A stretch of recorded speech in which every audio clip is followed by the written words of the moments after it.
Howdy folks, Sapper here, aka Sean. How you doing? I'm bringing you some Zombicide in the zombie apocalypse, the corona apocalypse, whatever, the pandemic, whatever you want to call it. It's been, what, probably 3 or 4 weeks since last I played, but, I've been busy working.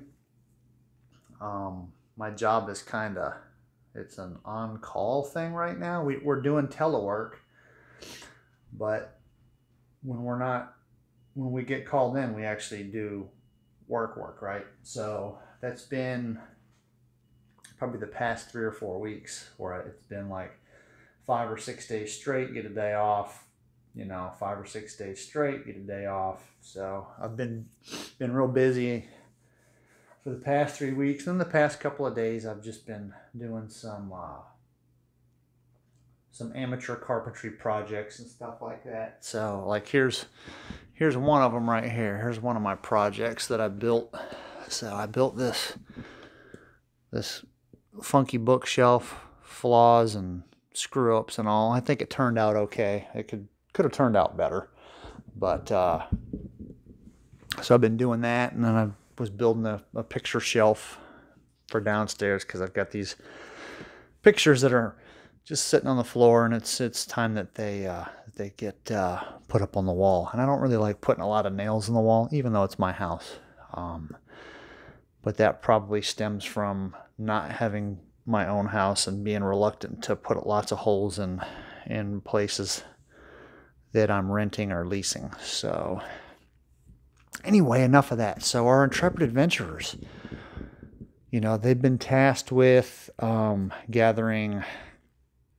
To win the game, I have to have at least one food, one rice, and one water, which I will just kind of use those to track that. Rice is white, water is blue, and then that's kind of the color of a can. So we don't have any of those yet. And then I think there's 6 of these on the board. We have to get 6 of those. I have 2 of those, so I'm going to kind of just leave those there. There's the 2 that I actually have. So the food will not be right there. Amy, the stereotypical girl with the katana sword, she has fallen to the zombies. Ned, we've got the survivalist who has amassed quite an array of weapons. So he's got a chainsaw, sawed-off shotgun, pistol, and then a scope. He doesn't have a rifle for the scope yet, but he does have the scope. He is still in the blue threat level. Doug, the security guard, he has an objective. He has a shotgun, and he is in the yellow threat level. So whenever we flip over threat cards, we will go with the yellow now instead of the blue. And then, let's see, Doug, I didn't move this. Doug is actually here. He gets an extra action. Then we have Josh. We got the young punk kid with the picture shows dual wielding pistols, but he's only got a crowbar, and he is also in the blue threat level. So the 3 of them are up there. And as you can see, we got zombies. There's just zombies all over the place. So it's not really looking good for our band of survivors. And then we'll go ahead. Let's see here. There we go. I think that's probably about the best fit. You can see, I'll just leave our objectives here because there's really no reason for us to go back into this section of rooms, because I believe I think that token was down here, and then Amy got it, even though she's dead. So that does count as one of the 6 that we needed, because she did claim it. So it doesn't say anything in the rules about dropping it. It just says, I guess we have to make it to each one of those spots. So I think that's it. I think Ned's going to go first.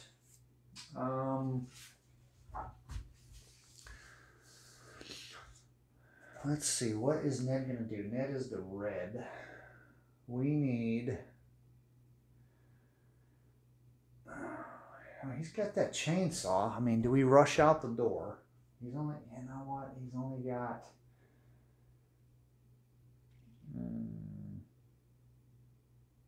a think. So we get 3 actions. If we let the zombies come to us, then it's a little bit safer. So I think what we'll do, well, Ned gets a free search. So he'll go ahead and search because we really need the rice, food, and canned goods. So Ned will go ahead and do a search. Oop, wrong card. Wrong deck. You guys didn't see that though, so it really doesn't matter. So Ned found a glass bottle. So if we find fuel, then we can make Molotov cocktails with that. So, but Ned, the unfortunate thing with Ned is he has already got a bunch of stuff. So I think I'm gonna discard the glass bottles. I don't really think I need it. So that was a free action. All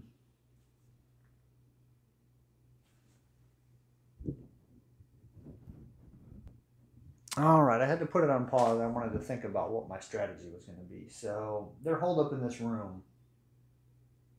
And we got the horde of zombies that are, so I'm talking about this spot right here. So I got the zombies outside the door. So if I rush out there and don't kill all the zombies, zombies don't have to roll to hit you, so they automatically do a damage. And I believe, if I'm not mistaken, you can only take 2 hits.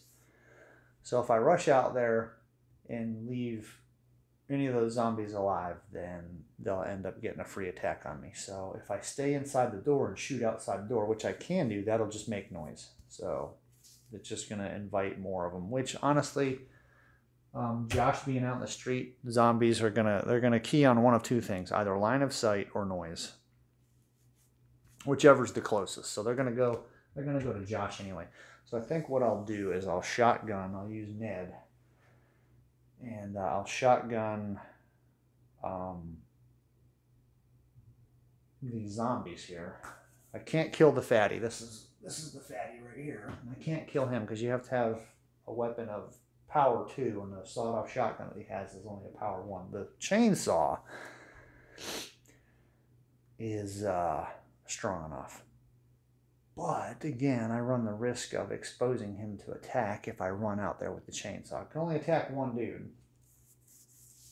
Actually, I can attack 2 guys, so that would leave a zombie left. You know what?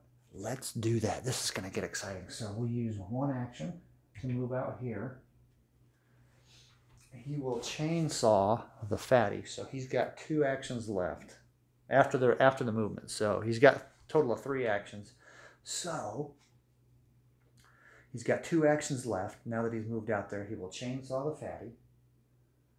And then he'll probably try and chainsaw one of the other guys. I will do that. So I get 5 dice with the chainsaw. A 5 or better to hit, and it causes 2 damage, which is enough to kill the fatty. So I just need 1 5. And we got it. So he is dead. Fatty is gone. Fatty is worth 1 experience point. He's got 1 action left. Does the chainsaw make noise? Yes, chainsaw makes noise. Doesn't really matter because they're going to run to Ned anyway. So it really doesn't matter that I put the noise token there. Let me go ahead and use my last action to get one of those other walkers. I believe it's a walker, right? Yep, they're just a plain old walker. Got a 5. He's dead. So Ned is now at 5 threat, which he only needs 2 more to get to level up. So Ned is done. Now we go to Josh, which is this guy. So we need to get that door open. So Ned has Slippery. What does Slippery do again? You do not spend actions when you move through a zone when there are zombies. So he can basically move in and out of zombies. So he's going to 1 action.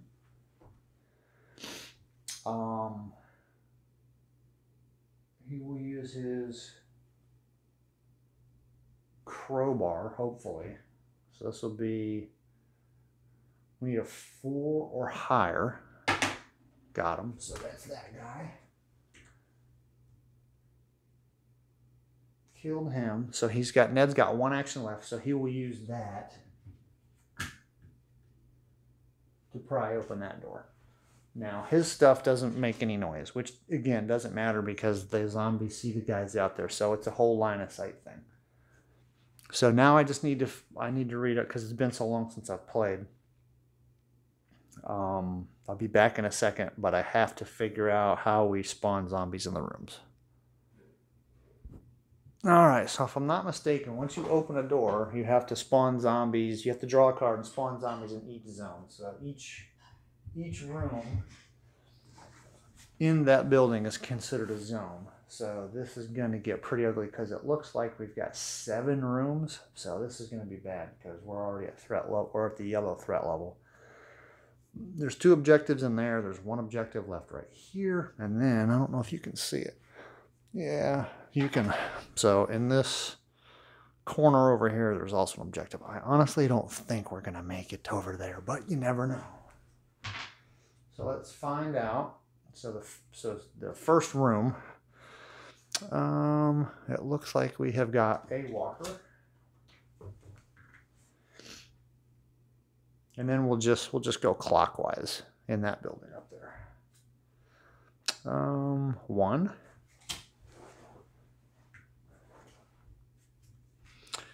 We have got, those are runners, so those guys are fast. I think they move 2 spaces instead of 1. So we've got 2 runners.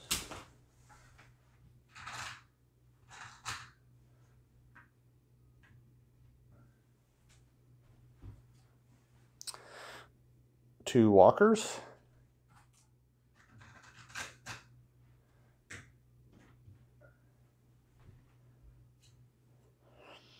We have got 2 walkers.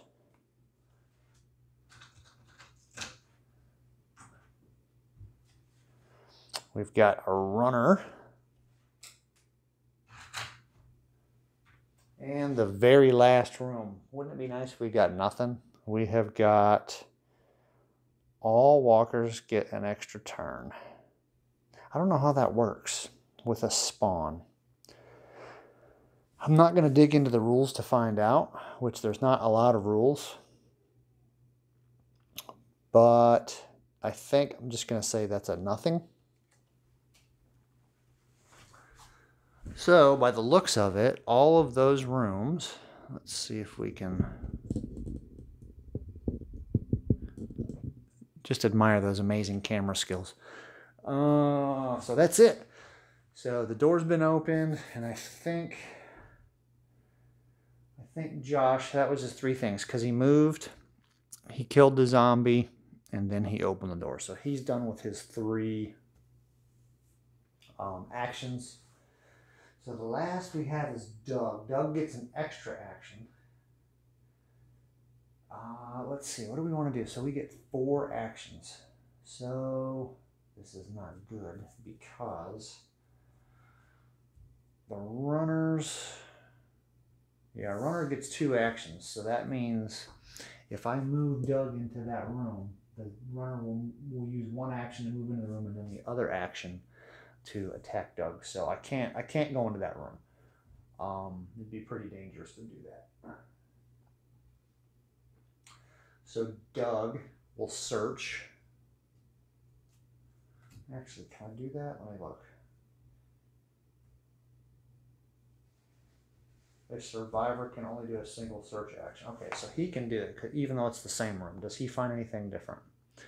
Oh no, what you thought was a pile of rags was in fact a zombie. No, that's terrible. Alright, so we'll put a walker in there. Let's see. He's got a shotgun. So 2 dice, need a 4+. Missed. He will shoot again. So that's 2 actions. That's 3 actions. So that guy's dead. And he has one more action, so he will go ahead and move out into the street. So, everybody's out in the street. Zombie phase. Let's see here. There's a lot of zombies. Let's see here. So, I don't know what the best way to do this is. One. Is that a runner? Ooh, that's a runner.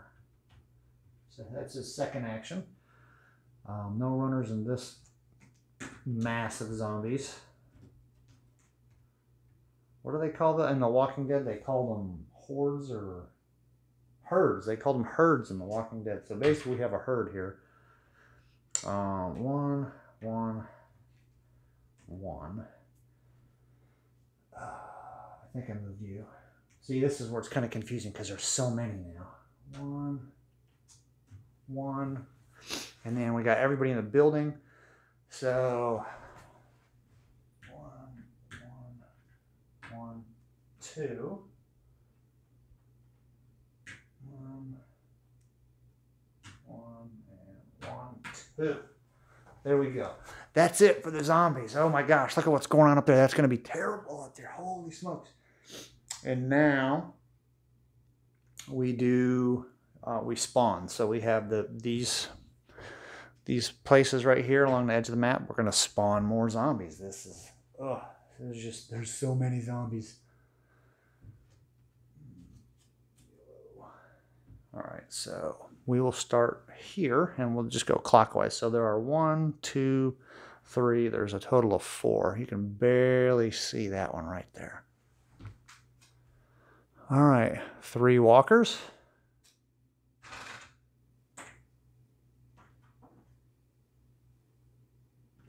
There we go. We've got 4 walkers. That's worse.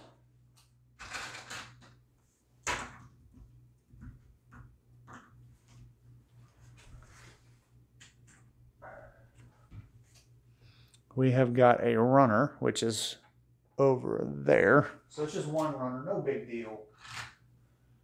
No big deal. That guy he did cardio. He was doing cardio when he got infected. And then we got the last one, which you can barely see right there.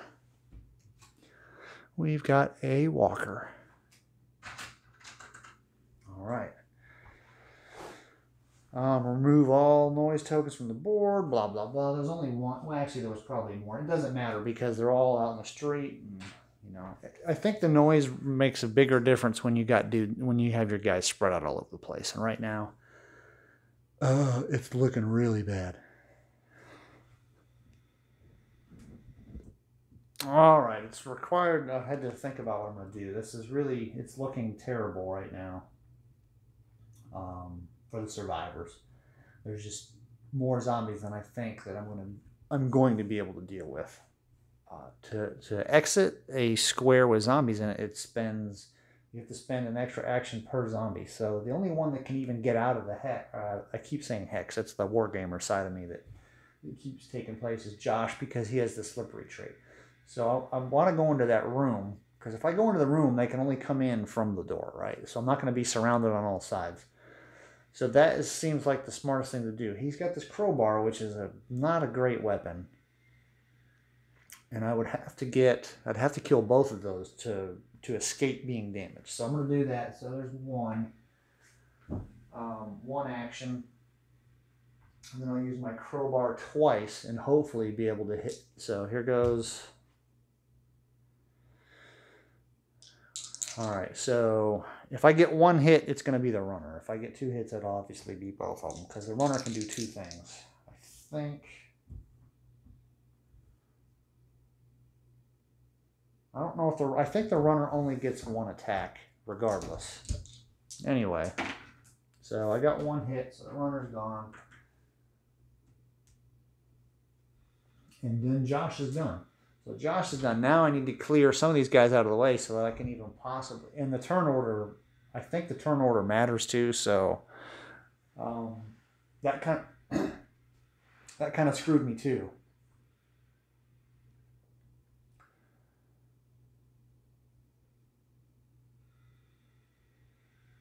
Yeah, you have to go in turn order and it's clockwise, so that kind of hoses you. So it's not like you can just use anybody you want. So it had to be Josh first. Now Doug, who's he's the security guard. He has an extra action, so we need to clear some of these zombies out of here. So we're gonna shoot there's 3 runners, which is bad. So he's gonna be stuck in that thing no matter what. Hopefully he can take out all 4 of those zombies, but it's going to be bad because there's going to be so many zombies in that square next turn. But he's got his trusty shotgun. I don't think...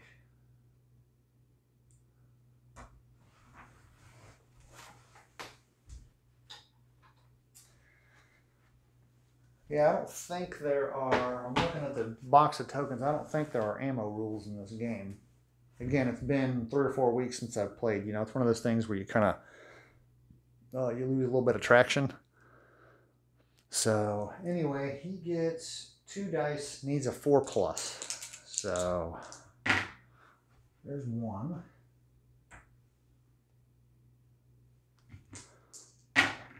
There's 2.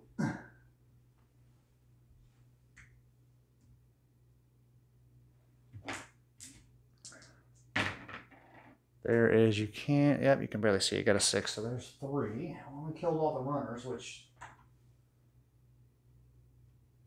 and his last shot will be a kill. Now,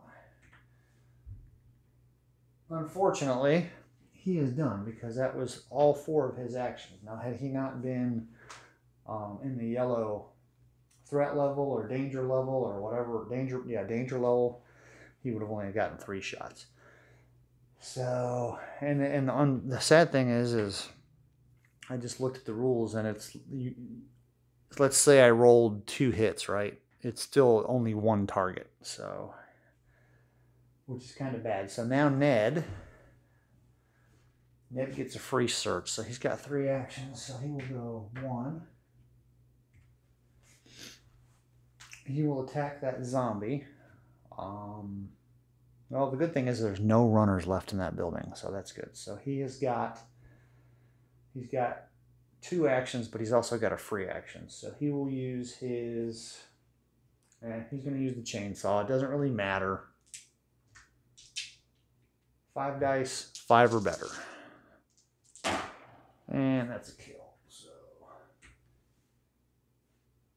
oh, Ned's about ready to level up. He needed 1 more.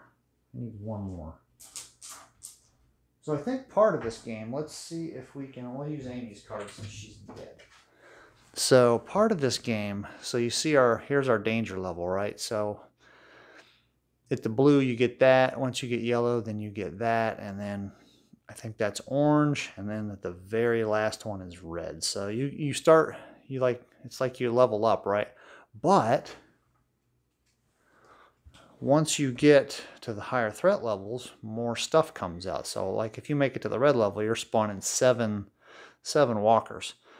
So I think what you probably need to do is some of it you need to manage. Like, okay, if we have one guy who is really high on yellow and everybody else is really low, then we should not use that guy to kill things, right? Because we don't want him to push the threat level over into the next area. So I think part of this game is just managing that threat level or danger level, whichever one you want to call it, is managing that danger level so that everybody is close to leveling up at the same time. And then that one guy tips the balance, and then he goes over. So I think that's part of it.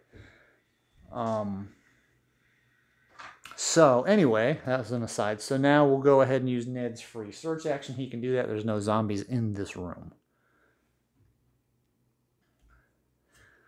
He found some canned food. Well, now he's got to get rid of...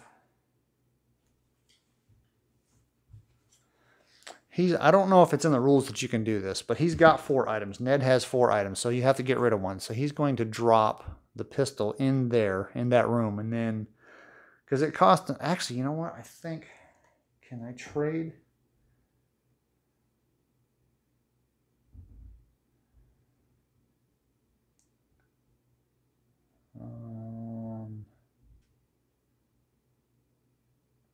Yes, I can give this. So I'm going to give this pistol to Josh. And then I will hold on to the canned food. So the canned food is kind of, you know, the food items are kind of like, they clutter up your hand, right? Because now you can't have weapons, which, you know, I think 3 things are, actually, you know what? I did have an extra slot, but it doesn't matter because I did need, I had an extra action. There's nothing, I wasn't going to move into one of those rooms because then the zombies would get a free attack on me and then that would kill Ned. So, Ned was the last survivor to go. Poor Doug is hanging out in the streets. He's stranded out there, so he's going to be in that spot with 6 zombies on this next turn. He's going to be hurting because he's not going to be... Some of these, I think they're going to have to shoot outside and kill some of those zombies off. Although Doug is the first player next turn, which really screws him, right? Because he's not going to be able to get out of there. So that was it for the players. And then once I get done with this, I'll doing these zombies, then I'll go ahead and end this and load it up because it's already getting to be almost a half an hour long. So let's see here. We got zombies get to move or attack.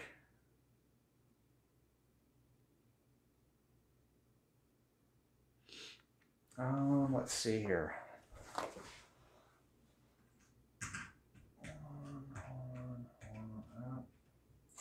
Old Doug.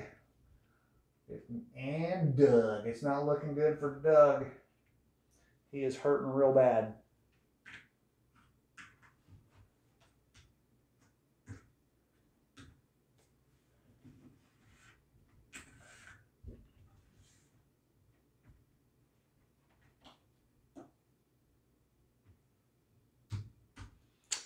All right.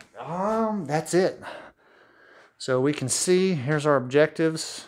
I'll kind of move them out there so they're a little bit easier to see. We've got 2 objectives of the 6 and 1 of the 3 items that we needed, which is the canned food. So now we just need to spawn zombies and that'll end the turn. So again, we'll start from here and then we'll just go clockwise around the board. So 2 walkers.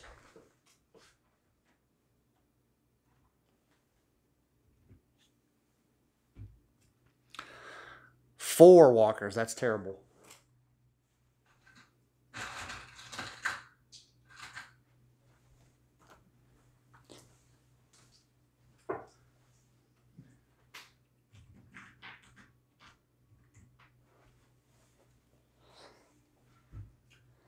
We have got all fatties get an extra turn. See, I don't know what that does.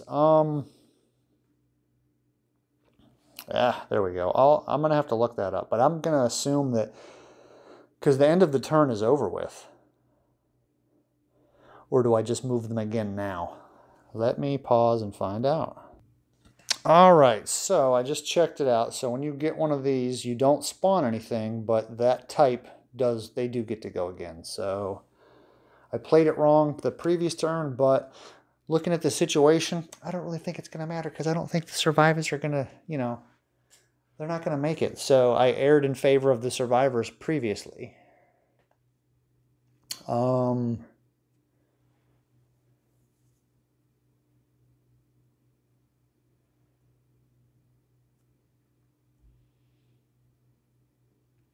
So here's the one question though. So fatties get an extra turn. So when you spawn a fatty, they spawn with 2 walkers. So does that mean the fatty and its 2 minions get to go? I'm going to play it like that. So we'll...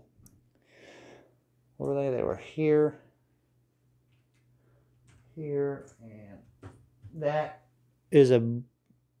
Just... I don't know. That's a mass of awful right there.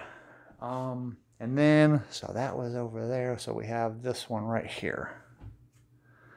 And it looks like we got a runner. 1 runner.